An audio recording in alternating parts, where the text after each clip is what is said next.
Olá pessoal, voltamos. Aqui nós estamos falando dos aspectos, né, da reencarnação, memória, acomodação e arrependimento.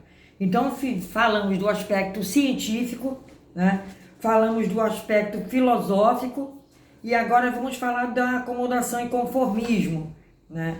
O que significa isso? Acomodação e conformismo, né? Falamos dos dois, das partes física, científica, da parte espiritual, filosófica, né? Que é o adensamento do corpo espiritual ao novo corpinho. E agora a acomodação e conformismo. Com relação à ideia de que o conhecimento da reencarnação geraria uma atitude conformista e acomodada às limitações que possuímos ou vivenciamos, é ledo engano. Na doutrina espírita, nascida na França e codificada por Allan Kardec, não existe a concepção do karma estático. O karma, ele não é estático, né? Diz a doutrina, né? O espiritismo, que o karma, ele não é parado, né? O karma é dinâmico e deve ser mudado a cada minuto de nossa existência com atos, palavras e ações constantes. Era isso que nós falamos no primeiro vídeo de hoje, né? Tem que ser mudado, o karma ele é mudado. Você pode, né? Já falei muitas vezes, você poderia perder um braço, mas perde só um dedo, né? Ou perde só uma mão, dependendo do que foi feito. Só que deixar de pagar ninguém deixa, todos nós temos que pagar. Eu até deixei o link de um vídeo que eu fiz no ano passado, em 29 de setembro, né, que eu falo sobre essas questões. Não adianta agora Deus me salvou, o sangue de Jesus foi lavado na cruz, mentira. Nada disso, porque você fica com tudo gravado no seu subconsciente. Eu fico com tudo gravado no meu subconsciente, todos nós ficamos.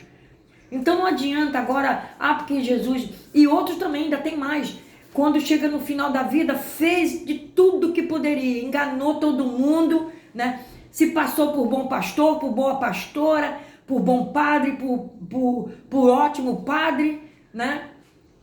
Outros mais aí de segmentos religiosos se passam, mas por trás, né? Bons palestrantes que falam coisas maravilhosas lá na frente para todo mundo ver nas palestras, auditório cheio, né?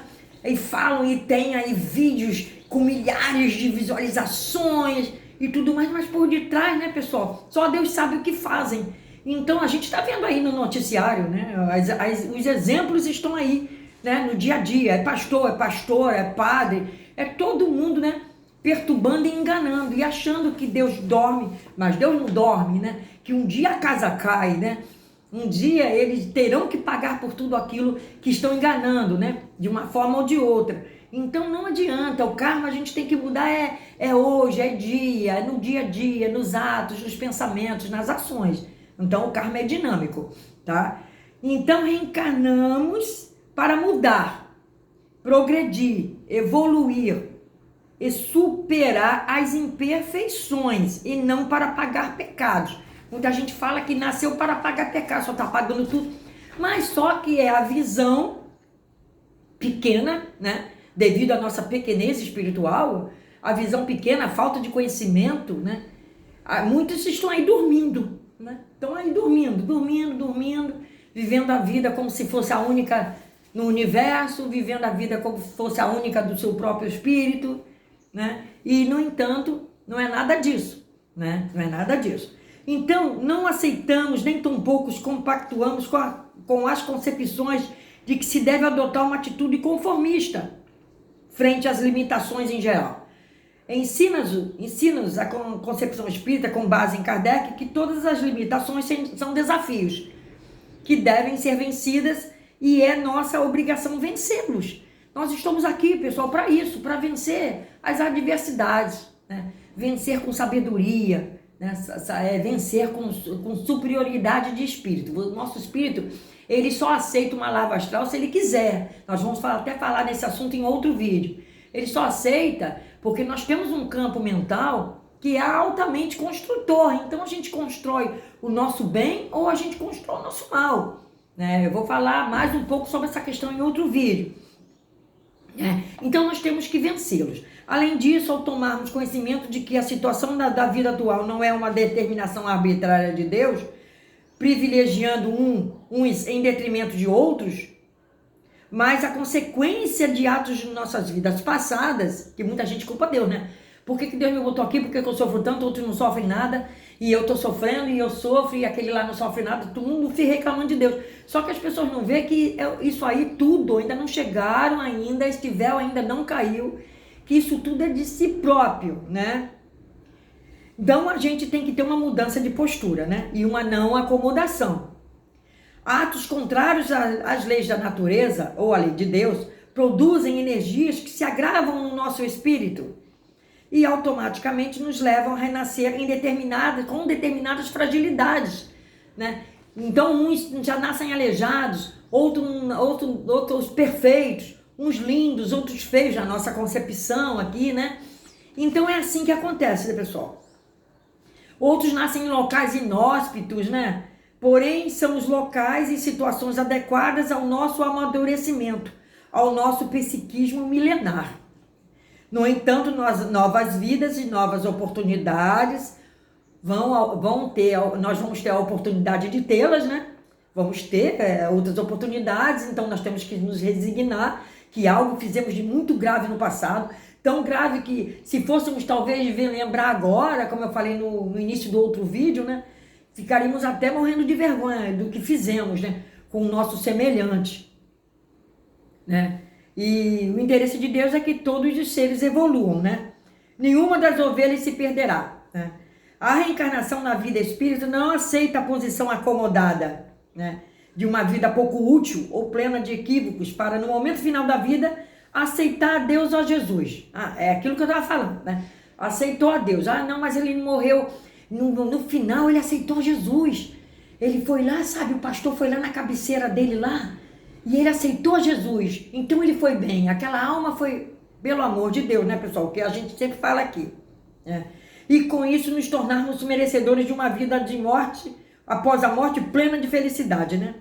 Então, vocês veem... então ele diz, pelas reencarnações ocorrem sempre novas aquisições, para constante crescimento, baseados no esforço próprio. Então é um esforço próprio, ninguém vai se esforçar para nos colocar no céu. O céu não existe inferno, o que existe são estados de consciência. A consciência fica tão agregada às vibrações do mal que fez, do mal que se ressentiu, do mal que captou para si, que ela fica num estado, né? Um local geográfico de céu e inferno, isso não existe, né? Vocês já sabem disso. Quem está vendo esse vídeo já deve saber. Quem acompanha o nosso canal, se não entendeu ainda, procure um outro canal que vai entender, porque aqui a gente vem falando disso, ó. Local geográfico de céu e inferno e purgatório não existe. São dimensões interpenetradas, né? Onde espíritos, né, que estão no mesmo nível e padrão de vibração se agrupam por afinidade de magnetismo, se atraem para aquele local, né? O vale dos suicidas, né? O vale de quem mata, o vale desse, o vale daquele. São momentos ali que são momentâneos, para muitos espíritos são momentâneos, porque eles se vêem naqueles estados deprimentes e passam então a pedir por clemência da ordem divina. É aí que surgem, né, os abnegados amigos espirituais, né, que esses espíritos podem ser ajudados por quem ficou na Terra, que eu já falei de várias formas aqui, como ajudar um espírito que está em situação deplorável, que as pessoas sabem que foi assassinado ou que matou várias pessoas, né? Então ele fica perdido. Então o espírito que foi por vinganças, então são os piores, né? Que são assassinados por vingança, que são metralhados de repente. O espírito fica aqui meio que vagando porque ele não entende aquele momento que está acontecendo, né? Espíritos que se vão por acidentes, assim, que aconteceu de um segundo para o outro, que a gente vê aí na TV, né? Nesses noticiários. Então, esses espíritos precisam, né, de um acalanto espiritual, de um alimento espiritual, para que eles voltem, né, dessa parte aí que estão desesperados no desespero, porque na verdade eles não estão nem dormindo, acalentados, descansando. Eles estão desesperados. Então são espíritos que precisam, tá bom, pessoal? Por isso vamos fazer sempre o bem, procurar sempre fazer o bem, para que a espiritualidade nos alcance no momento de morte, né, do corpo físico, e que nos livre, né, de todas aquelas esferas espirituais negativas que rondam o plano espiritual e o plano astral. Porque essas pessoas que comentaram nesse vídeo do aborto das meninas aí, que não conhecem ainda do mundo espiritual, elas não veem o mundo espiritual como os espíritos sofrem. Elas não veem, elas nunca viram, porque se elas vissem, elas não falavam isso, mata, aborta, porque vai ter isso, porque vai ter aquilo, né? Nós explicamos nesses 2 vídeos aí, mais ou menos, né, o que acontece com o espírito reencarnante, né? Que é uma questão científica, né? É uma questão espiritual também, muito espiritual. Fiquem com Deus, pessoal. Namastê para todos, muita paz, muita proteção. Até a próxima. Fiquem com Deus.